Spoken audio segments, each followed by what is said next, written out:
Titan आबदोज की मालिक company ocean gate की बेहिसी। कंपनी की लापरवाही एक तरफ 5 लोगों की जान ले गई तो दूसरी जानिब ओशियन गेट कंपनी ने आबदोज मुसाफिरों की जानों को नजरअंदाज करते हुए रेस्क्यू ऑपरेशन के दौरान ही आबदोज पायलट की नौकरी के लिए इश्तेहार जारी कर दिया था। तफसीलात के मुताबिक ये इश्तेहार उस वक्त जारी किया गया जब आबदोज में सवार 5 अफराद को बचाने के लिए रेस्क्यू ऑपरेशन जारी था। गैर मुल्की मीडिया के मुताबिक सोशल मीडिया पर यह मामला सामने आने के बाद लोगों ने हैरानी और गुस्से का इजहार किया, ताहम बहुत से लोगों ने इस पर मजाक भी उड़ाया। दूसरी जानिब गैर मुल्की मीडिया के मुताबिक वाशिंगटन में कंपनी के मरकजी दफातर को गैर मुअय्यना मुद्दत के लिए बंद कर दिया गया है। वाज़ेह है कि इस आबदोज हादसे में 2 पाकिस्तानियों समेत 5 अफराद हलाक हुए।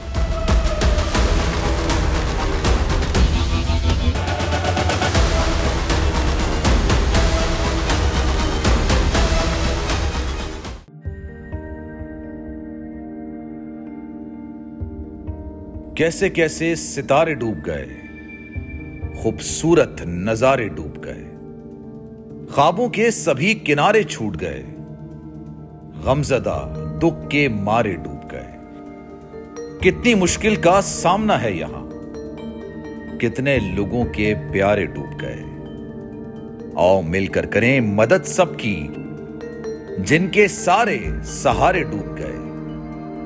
आजमाइश में मिलकर एक हुए, नफरतों के इशारे डूब गए। कितने प्यारे हमारे डूब गए।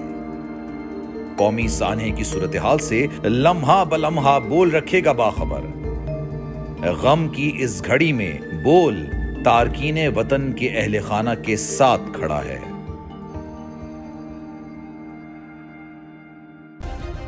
सब्सक्राइब करें और बेल दबाएं ताकि कोई खबर रह न जाए।